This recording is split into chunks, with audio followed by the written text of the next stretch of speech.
Subscribe कीजिए हमारे YouTube channel को और बेल आइकन को भी दबाएं टेक्नोलॉजी और ऑनलाइन अर्निंग से रिलेटेड वीडियो सबसे पहले देखने के लिए।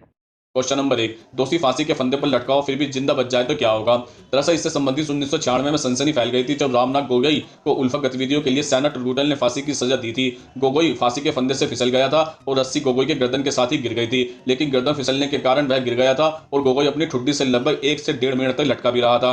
इससे पहले कि उसकी रस्सी कट गई थी, उनके परिवार ने अपील की कि उसकी सजा को कानून के रूप से ही अंजाम दिया जाए, जिसमें साफ कहा गया है कि किसी व्यक्ति को मरते दम तक गर्दन से लटका कर रखा जाना चाहिए। चूंकि रस्सी तुरंत गर्दन से फिसल गई थी, इसलिए न्यायाधीश ने व्याख्या की कि गले से लटका हुआ काम पूरा हो गया था और चूंकि व्यक्ति की मृत्यु नहीं हुई है, उसे फिर से फांसी नहीं दी जा सकती। चूंकि भारत में कोई अन्य निष्पादित विधि उपलब्ध नहीं है, इसलिए गोगोई को आजीवन कारावास हुआ था और उच्च न्यायालय ने फैसले की पुष्टि भी की थी। हालांकि 2009 में कसाब के संदर्भ में एक जनहित याचिका के तहत उच्चतम न्यायालय ने इस पर फैसला सुनाया था कि मौत तक गले से लटका दिया जाए, लेकिन जब तक व्यक्ति की मृत्यु नहीं हो जाती तब तक कितनी बार भी फांसी दी जा सकती है, इसलिए आज ये कानून लागू नहीं होता है। Question number 2। कड़ाके की सर्दी में शरीर का खून क्यों नहीं जमता है।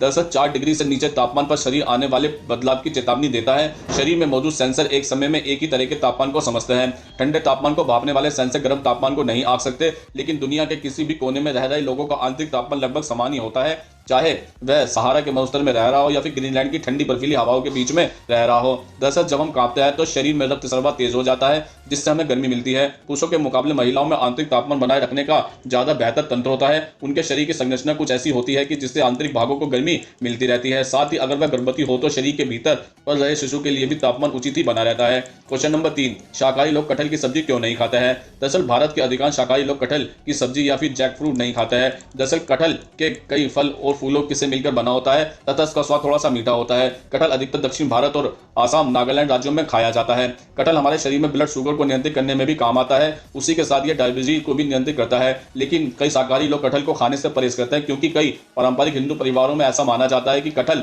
मांस की तरह होता है। कटहल को जब अंदर से खोला जाए तो वह कच्चे मांस के टुकड़ों की तरह ही नजर आता है। दरअसल ऐसा माना जाता है कि कटहल की सब्जी से मांस की तरह ही बदबू भी आती है, जो कि कई पारंपरिक भारतीयों को नागवार गुजरती है। ऐसा भी माना जाता है कि कटहल गर्भवती महिलाओं के स्वास्थ्य के लिए हानिकारक होता है और इसलिए इससे परहेज किया जाता है। Question number 4। दुनिया का सबसे खतरनाक साइनाइड जहर का स्वाद कैसा होता है। दरअसल ऐसा कहा जाता है कि साइनाइड इतना खतरनाक है कि टेस्ट करने वाले को स्वाद तक का भी पता नहीं चलता है, क्योंकि टेस्ट बताने से पहले ही बताने वाले की मृत्यु हो जाती है। दरअसल एक व्यक्ति ने साइनाइड का टेस्ट पूरी दुनिया को बताने के लिए अपनी जान की कुर्बानी देने की सोची। कलम कॉपी हाथ में लेकर वह व्यक्ति बैठा था, एक हाथ में कलम दूसरे में साइनाइड था। एक हाथ से साइनाइड मुंह में डाला और दूसरे से लिखना शुरू करा, लेकिन रोमन लिपि का ऐसे लिख पाया था वह व्यक्ति और उसकी मृत्यु हो गई थी। अब अक्सर एस से तो बहुत सारे स्वाद आता है, जैसे स्वीट, मीठा, सोर, खट्टा और साल्ट, नमकीन, तो पता नहीं चल पाया कि साइनाइड का स्वाद कैसा होता है। इसका स्वाद और भी रहस्यमय बन गया था।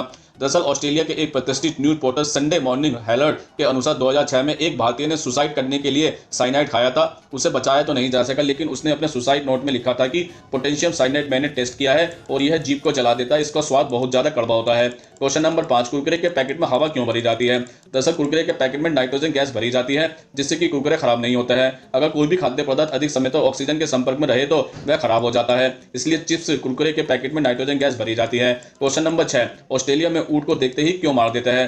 दरअसल यह ऊंट साल भर में 1 टन मीथेन उत्सर्जित करता है, जो इतनी ही कार्बन डाइऑक्साइड के बराबर होता है। दरअसल ऊंटों की बढ़ती जनसंख्या भी देश के लिए समस्या बन गई है, क्योंकि यह सूखे वाले इलाकों में ज्यादा पानी पी जाता है। यही नहीं, वह सड़कों पर अतिरिक्त 4 लाख गाड़ियों के बराबर भी होता है।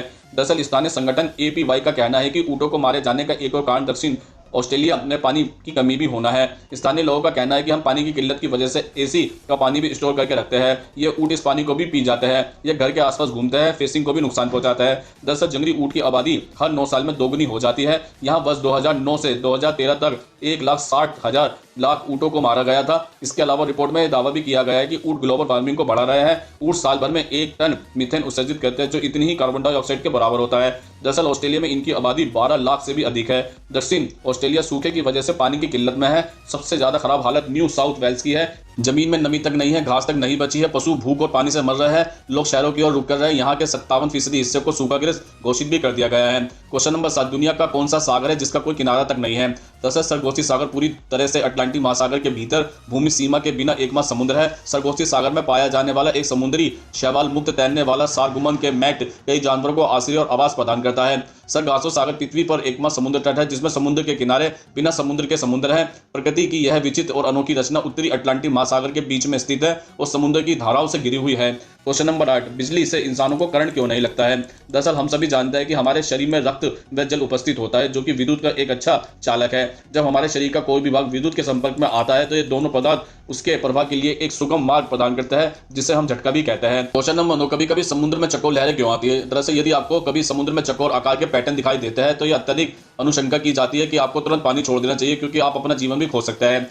दरअसल इस प्राकृतिक घटना को चकोर तरंगों या क्रॉस समुद्री लहरों के रूप में जाना जाता है। यह बेहद ही खतरनाक होती है। दरअसल वह तरंगें तब बनती है जब एक तरफ से एक हवा की दिशा से चलती रहती है और विपरीत दिशा से चलने वाली हवा के साथ टकराव होता है, जो नई हवा द्वारा बनाए गए तरंगों को एक कोण पर चलाने का कारण भी बनता है, जिसमें एक चकोर जैसा पैटर्न भी बनता है। दरअसल यह लहर सतह पर पूरी तरह से हानि रहित रहती है। हालांकि चकोर तरंगें पानी के भीतर बेहद घातक जल धाराएं बनाती है। सैद्धांतिक रूप से वर्ग तरंगों में बड़े पैमाने पर जहाजों को डुबाने की क्षमता भी होती है। जहाजों को इंजीनियरिंग से कहा जाता है और लहरों पर हिट करने के लिए डिजाइन भी किया जाता है। लेकिन अगर लहरें कई कोणों से जहाज को मार रही है तो बचाने की कोई आशंका भी नहीं होती है। दरअसल वक्त तरंगे की घटना फ्रांस के पश्चिमी तट पर स्थित ली डे रे आइलैंड द्वारा अधिक होती है। तो दोस्तों, आज हमने आपके द्वारा पूछे जाने वाले प्रश्नों का उत्तर देने की पूरी कोशिश की है। अगर आप भी हमसे कोई प्रश्न पूछना चाहता है तो कमेंट्स बॉक्स में लिखकर पूछ सकते हैं, हम उसका उत्तर देने की पूरी कोशिश करेंगे। अगर ये वीडियो आपको पसंद आई हो तो उसको लाइक करें, कमेंट्स करें, ज़्यादा से ज़्यादा शेयर करें और हमारे चैनल को सब्सक्राइब जरूर करें। नमस्कार दोस्तों।